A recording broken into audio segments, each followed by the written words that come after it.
that's it. A faith homeopathic clinic for na benti. Amadi na basa. To the Gidiana mo to Kohonwa. The Radinti. Oh, better. Dr. Watson and Timua Hay. Dog, I'm watching. Yeah. I'll be able to call. An old Bible. Mama faith in so ye. Feet yeah, you want to so you walk as a feet by and also no oak. Yeah, feet by Jamaica. Yes, I didn't also be a two and a more coho. Sanity, and a more coho. A boakes and Mamma feet or no so the beer sounds all you do for back a city. Or one pie man, I have for you in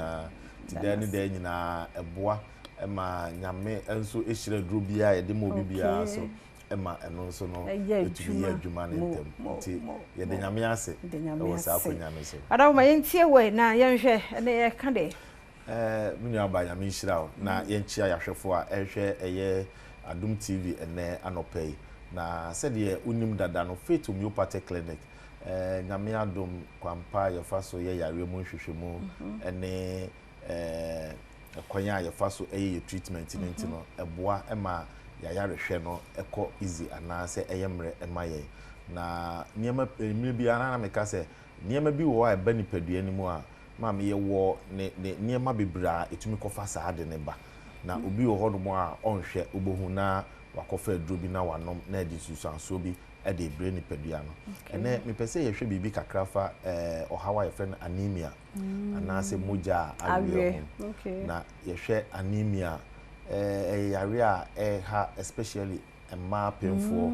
ana enkwada ana obia itumi eye no but this group of people no ade a tie home ye pa because o your painful aya normally because when you say na enkwala ne so it depend on the onu die ni ntino ma abreni brain na the red blood cells no aya na itumi ekofom na ebasa no so edisusanso bebre se wo hu antumi no munura ebeboa mo replace the red blood cells na itumi di susanso bebre itumi edebrew na anemia no bi wo hawase wo yese meni so briminti no me moja awe no ono ade ni trim no akọ pharmacy shop no akọ tomoja drobi na onom anemia no wo mu types bebre ebia ne kwan a efa so ba enti no se wo ahu na wo di wutim koto aduro bi a ebia wo the type of anemia wo komu no enye ho aduro ana wo koto ye no enti no obenum aduro no all right but the way I was a wunya no unya timre bia bo se yare no kwa na ekosoro enti bo se obenum mogyaduro anoma eno so no no mogyaduro no do so eno so wosusanso a eno so ekofabre nipadua no eno nti na ye kase se bibisa no ana uhu susanso bia the best thing is Brafet Homeopathic clinic na yenye hwehwemu because ye ho no oba ye to ye bo ase eye yare no hwehwemu ehu the root cause e die na ekofa aba meka anemia obi beka se eye den eye ye nipadua no ana ye moja na ewo nipadua ni mu no ye wo three components a kabum a eye ye moja no ye wo red blood cells ye wo white blood cells and ye wo platelets na sa red blood cells you know eno no we bi wo mu a ye friend hemoglobin na sa hemoglobin no de dika na ne ma moja no kokoa wo hu no e ma the red color of the blood no afei so no eno aso na e carry oxygen a ye homi koye mu no e free ye lungs no e de koma nipadua no akoya ni nyina enti moja no a e free wo lungs e free wo nipadua no e koje oxygen no wo lungs na de abre akoma no na akoma na pompe e de ko nipadua ni mu nyina na acha ma nipadua na kwa no sa oxygen se nipadua na enya e de oha bebre nipadua no ma cells ni elusu ne tissue ni cells no etumi essay enu nti no sa red blood cells yi no sa hemoglobin ni wo me wo nuani no bia e wo se wudi na onya sa hemoglobin no ye wo iron deficiency anemia iron e wo se nipa unya se wo enya sa type of iron na etumi de anemia no etumi e de ebrew afei so ye wo hemolytic anemia no so one type of anemia itumi de bro your vitamin B12 anemia no so e wo ho no mo a se wo didi na wo nya vitamin B12 a no so e de bro na ebia so wo susanso e de bro na iron deficiency no especially a man na sabi omo menstruate no anaso omo menstruate no omo ta lusu iron pa nti no omo ta nya sad kind of anemia no tubo se mle bia nipa no wa weak na afi wonante kakra na wa bre afi ubo se wa pale afi ontumi ndidi ye ene ade ni nyina no anemia no etumi de ba na make types and type bia so symptoms a show woni padua num eti unnim anaase unnim say na anemia na etia eye wa obeka so mentumi ni di mani so biri me moja na awe na wakọ drugstore pharmacy shop na wakọ to adrobi na wanom bia na treat the type of anemia no enu ti faith oba ye hwe the type of anemia no na ye kire wo nuane no so a ewo se wudi a eboa na saa anemia yi etumi ekọ enu ti no memfa wotirimu enkoto adrobi se wanya anemia ti me to adrobi akeke enu ti na faith se bomodia ne to anamo enya anemia ne nko a yare biara eti ni padua num a etetew no ye oba ye nya abotre ede wo ko machine so ehwehwe ni padua num ehwe de ede wo haw ne ba na ye gina so ama waduro se ya anya ne saa ebema yare na eba so no yentumi entu ase na de ye nika keke se obi an so ba sister fia se wo ba na me ba ye nyina ye wo anemia adura ye de bema me no enye the same thing ye de bema simple because ye nipadua na ankasa kra no ye wo difference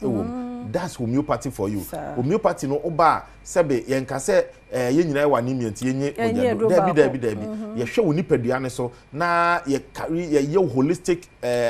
diagnosing ye hwe nipadua na kwa ni nyina na ye hwe nipadua ni ye hu se wo kwakubu ate aduro wei ana enu nipadua ne so ekọ wo sister fia aduro wei ana enu nipadua ne so kọ eno enti na ama nkrofo eba ye ho nyina no within short time no or the dance eba because of individualism and I said the hwe nipadua no holistically nti no ema obia no ne ho to ne ntem because obia yare ewo kwan a efa so eba enti no se me wa anemia na wa anemia enkire se the same way ana ye nyina ye de efa so ba enti eba sa na ye treat obia differently eno anema faith homeopathic clinic ye da sonko enti bia wutie me wanu moduru ache wako hospital yare bia tena wo so ache onum nduro no still an yare ne da so tel so bia na onipadua ne so duro no onsa enyanka faith se anope se wutie ya bomodia so betu anama wo ye be ma wo prostate how de bia utumi sore be 10 times na wa jonso anwumre obi okroko gina so okojonso a within be 5 minutes na jonso no entumi mai faith se wo ntu anama ama ye ho a ye de rubber ekwa akọhye sebe obemam yenim prominent people prostate issue akumom bebre wo ye bema wadi 40 years eko uhu sansu yi mesra men fantena fie eno so chesa wo junso bebra ni nyina ye prostate ye wo other conditions a ede saa we ni ba de bema wo hu se obetu anamon na waba faith homeopathic clinic na ya ye hwehwemu na ye hu the type of condition a ede saa or how we ba na ye mo ne ye ma unupa entu asemfro wo asthma awo eba wa hu se wo awo bebe wo be kire afei bo se asma no ebe kosoro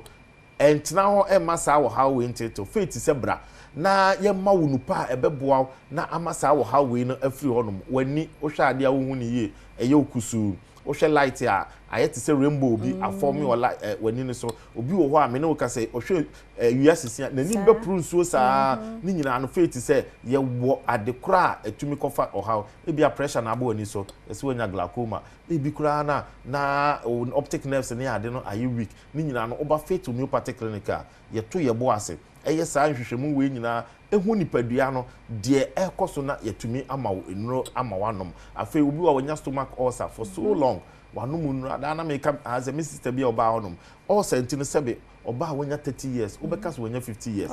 because ontumi nidi and ni nipadua wa sorry ni nipadua ne so na ono a hwe no ode ne phone e kire me na o say doctor say na meti o na are ho keke ehira nkanya me say oba ya ye de ne to aduro so within 1 month no sister ni pie me kura me hu no because wasesa aye different sa na ebia wo de ne etie ebia wanom no bebre still also na how faith say yesro bomodian so obetu gidie anamon wo de ne se obetu anamon na waba de aka ne de jai hye ye ne nyamensa ye beboa na ya hwese ya re biara abetene ne padua ne mu so ye nam homeopathy kwan so ebe ye hwehwemu na afi ye nam homeopathy aduro so amawo enupa ebeboa atu yare na se a emfa ohaw bia emre wachiri ni nyina ne se obetu gidie anamon ye number no medi tudwa frey nsesi na ba biara wo bia bomodian se obeba ye number no eye 0547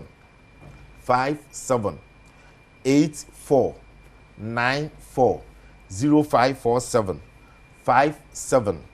84 94 and I say 0244 58 38 59 0244 58 38 me pa cho Accra ha be bia wo bia wo de faka se oba so tu eye Antieku junction wo de wudru Antieku junction wono mo a Faith Homeopathic Clinic signboard si hono mo and ma direction to the clinic and as wo de wudru a number na me dia to dwa no frɛ ye be ma direction ye be mo bia be fa edo wa ba ye hono wo kuma se nso a ye wa hene makokobe eye 18 mu ho a wo free santase kokokobe a wo si wo 18 mu ho a ho nso no ye be ma direction to the clinic or afemu a mo hwe me ewo eye Takrade Western region Central region nyina mo fa camera Takrade eye Anaje police station udu Anaje police station wa gina police station ho no mo na frɛ ye number na ye dia to dwa no Anaje send the police station first junction on your right mo se fit ye signboard so a ema direction to the clinic mo amowo Eastern region mo nkoko foridua eye Landry Managers Road Poly junction ho no mo a Landry Managers Road ye wo branch ho no afei Western North for ene mo amowo Bogoso nyina no mo nko Bogoso eye old aseda anase boga abron san mu wa na chi wo pe ana Faith Homeopathic Clinic ye di edwuma o yes so branches bi ebe mu bia bomodi aso obetu anamo na wakọ na Faith ye mo na ya rebia betre ne pedua num so no ye mfa Homeopathic kwan so entu ase emfiri ho ma ya da Dr. Kwaku ase Faith Homeopathic Clinic ena ete won kana tu fa number na de ha obia wo pomuden ho ono mo ni enko mo medidi afia amankwa tama